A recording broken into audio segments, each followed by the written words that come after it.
Mike Hughes. This is Sid. It is March 9th, about 7:50 in the morning. We work Sid probably different days, different times of the week. Sometimes in the earlier mornings. It's chillier out, but we always do a little warm-up on a lunge line called the change of direction, and it really engages the horse's mind. Doesn't matter how well broke or how well trained they are, it really engages their mind in doing the things I want them to be doing before I get under saddle. This exercise can last a couple of minutes to 5 or 6 minutes, and tells me a lot about the horse before I get started. As I'm going around, I can tell if they're excited, if they're calm, if they're stiff, if they're sore, if they're lame, if they're not lame, and just tell me all kinds of things. So before we start lunging him, he has to stand here for about 45 seconds on a loose rein. Hang on one second. So before I start lunging him, he has to stand here for about 45 seconds, and this will help him with his patience, not anticipating every time we come out here and I start getting the lunge whip and lunge line ready for him to take off. You'll see a lot of horses that want to take off around you, and they're bucking and they're rearing and they're racing, and that is not a controlled exercise. It's supposed to be a controlled exercise, and whatever we do on the ground with horses will transfer to under saddle. So if I am letting him race around and buck and all that kind of stuff, he's going to learn that behavior, and then he'll transfer it to under saddle. All right, so just getting started, we want to start by engaging his mind. So we're just going to do the change direction. I'll let him know when we're ready. I want him to walk off in a nice, calm, relaxed manner, and then we'll pick it up into a trot and start doing the change of direction. And as I do the change of direction, I'm asking him to stop and change his direction, which he has to constantly think about me and the things I want him to do, whether it's go left, stop, go right, or vice versa. All right, so we're gonna go ahead and get started with him. So give him a little cue to start moving around. We'll just slow him down to a trot. Walk. All right, so there we go. Now he's walking pretty nicely. We wanted to trot there to begin with a little bit. I said, no, that's not what we're doing. I want to see him walk around a nice, slow manner.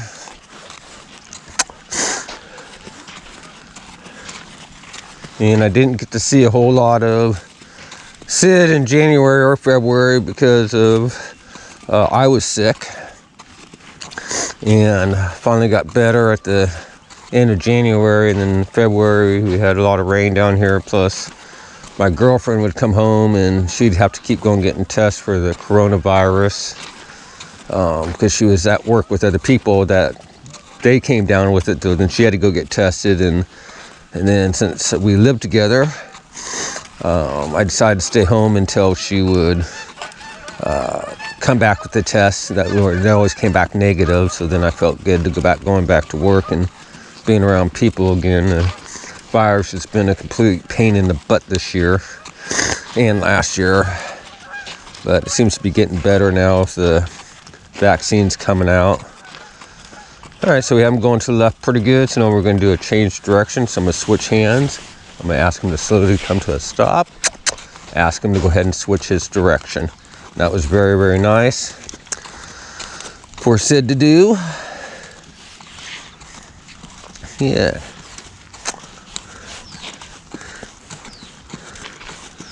Now we're getting into a lot nicer weather.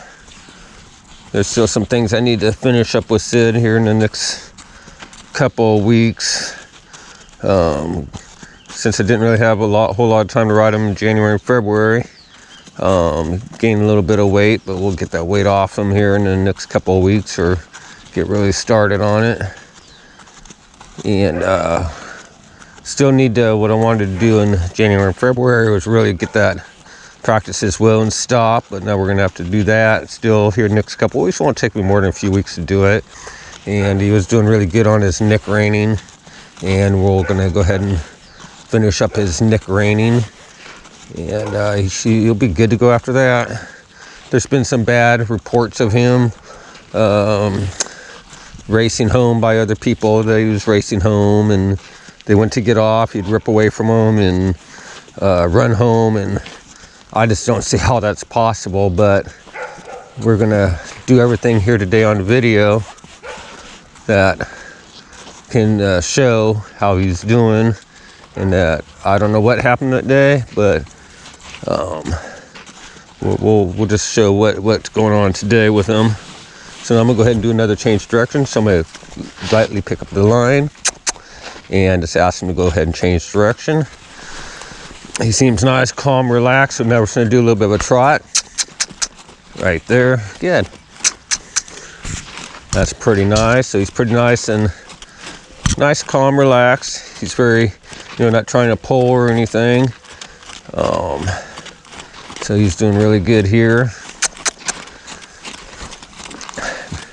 And this is how I like seeing my horses that I work with because I always do this exercise to begin with. And like I said, it can last, 2 minutes, can last 5 minutes, can last 10 minutes. Horses that I work 5 days a week normally go anywhere from 3 to 5 minutes. Horses that are, 2 to 3 days a week go, anywhere between 8 and 10 minutes. But Sid's, looking really good here. A little overweight, but again, we'll take that weight off here. Now things are getting better with the weather, and seems like things are getting a lot better with the coronavirus here in Placer County. This is really nice. It's what I will expect out of them. It's what I want to see out of them. And we'll talk more once we get under saddle with them. Oh, there you go. Keep going, buddy. There you go. Good. So he's looking good. He's feeling good. Looks really nice, calm, relaxed. When I do this exercise, I'm always keeping an eye on the horse's head, their expression on their face, and he looks like, keep trotting. He looks nice, calm in the face. He's not wide-eyed. He's not snorting. He's being very obedient, and he's going to be very obedient under saddle. So we try to get him down here, especially this month. We're going to have him down here a little bit more and out on the trails a little bit more, since I was sick in January and February. But he's looking, or sick in January, and then had to worry about the damn coronavirus in February. But he's looking really, really awesome. I'm gonna go ahead and do another change direction. So I'm just gonna pick up the line lightly here and send him back to the left. That was really, really nice. Again, this is a outstanding warm-up exercise, and this really engages the horse's mind. And like I said, I don't care how well broke or how well trained the horses that I work with are. Some are extremely well trained and broke, just teaching them new things. But they also have to go through this exercise before I ride them. And again, this exercise doesn't have to last forever. It just lasts a little bit. And Sid is a lot slower. We really worked at slowing his speed down before, and on this he was hard and under saddle. You'd want to charge through the bit and everything else. So we really had to, and he'd like to rush home and rush up behind other horses tailgating, and so spent a long time really slowing him down. And this is looking really nicely right here. So normally from here, I'm going to go ahead and ride him back, but I'm also going to, for the video's sake, take him out on the trail a little bit here and ride him back off the trail, and we'll show how we can get on him, off him, and all that good stuff. But he's just doing absolutely outstanding. So that's good enough for me right there. That just showed me a lot about Sid today. Shows me he's nice, calm, relaxed. If he was hyped up, snorting, blowing, then I would definitely go ahead and keep going with the change direction until he would relax and calm down. But There's no reason for that today. He's just doing excellent. So now I'm just going to lead him. The other thing we really worked on with Sid, sometimes he would get in a hurry just leading him. So if I stopped, he stops. Tell him he's a good boy. And then go ahead and walk on. He's just a really good boy. Oh, another thing I wanted to go over is before I do get on, we'll just do it here in the arena. Want to make sure he's soft on the bit. That's really nice and soft there. Good. When I first started with Sid, he was very tough on the bit, very heavy on the bit. And now he's just very nice and soft, very responsive. And it took that to really get him out of wanting to charge through the bit. They were using a shank in his mouth before. And I know horses don't like shanks. The longer the shank, and it's going to be like a crowbar in a horse's mouth, opening a horse's mouth up with it. A crowbar, it's a leverage bit. It's very hard on the horse's lower jaw and mouth. And people use them because, oh, I've got an out of control horse. Well, sorry, a shank isn't going to do any good, because all that's going to happen is horses going to get used to the shank bit, and you're going to have worse problems than you started with. So just get them trained in the snaffle. So even though there's been bad reports on Sid, I haven't seen them. I haven't seen any of them. And today it's just to send this to Sharon and show him that, he's not what they're saying he is. He's not crazy. He's not being bad behavior. He's doing very, very good in his behavior. Again, this video is going to be unedited, uncut, so you'll be able to see everything that is going on with him. So I'm just going to take him out here to the road and we'll get on him out here.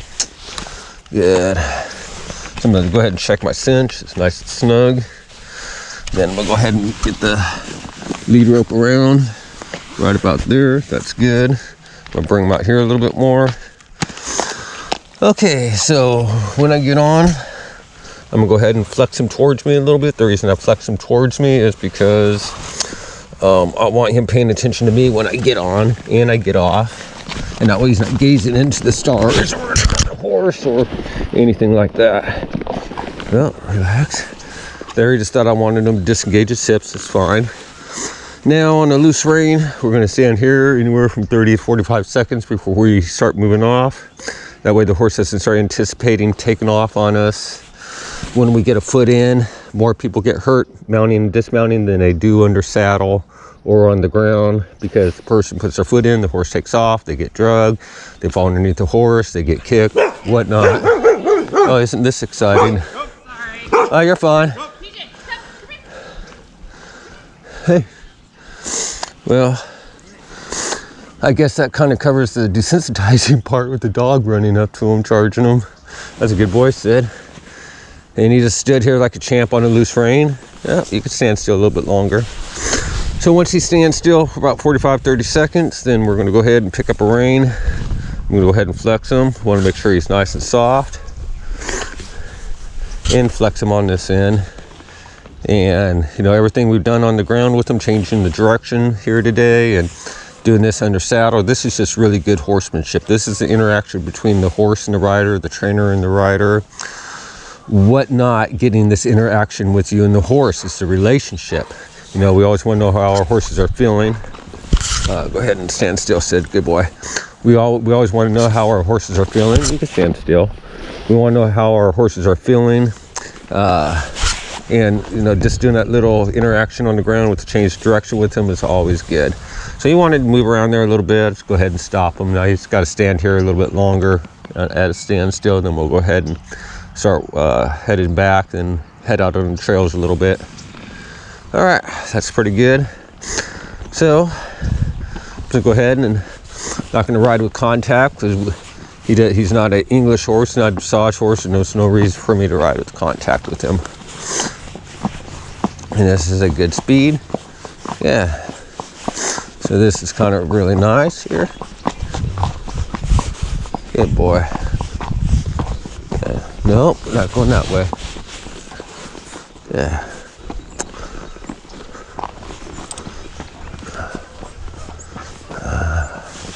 There we go, good boy. Sometimes he'll get his mind focused on something else, so I have to have him get back to the bit or whatnot. Even though he does look like he gets alert sometimes, he's just looking around, which I don't care if horses look around. I do care if they go on witch hunts, meaning they take horses out on the trails and they're looking behind every rock and every stump for something to be scared about. So this is a pretty nice speed going home. They don't mind this at all. It's nice and slow. And sometimes horses will start rushing it, and then you just give them the slow down cue, speed control cue, which Sid does know. Practiced it with him a number of times since he's been with me. I believe since November, something like that. At any rate, and then the calm down cue, which is him dropping his head if he gets nervous or starts seeing something. Then we can always have him drop his head. This is a perfect rate of speed, and for some riders, what Sid's doing right now may be too slow, maybe way too slow for them to want to walk home. But what we had to do this whole entire time, from him charging through the bit, and racing up on horses, being competitive, tailgating, is really slow him down, and that's exactly what I've done, is really slow him down. So this is like really nice, but a lot of people find this very boring and like the horses stepping out more. And when he does go back up to Idaho at the end of March here, if they want to speed him up, all they have to do is kind of squeeze him with his legs. He'll speed up just fine. But for the sake of his training, we're just going to ask him to stay at the speed that he's at right now, which is a very nice speed. So again, I don't really see where the riders or the people having issues on him was. He's been down here plenty of times. He knows where home is at, and he's just doing really good.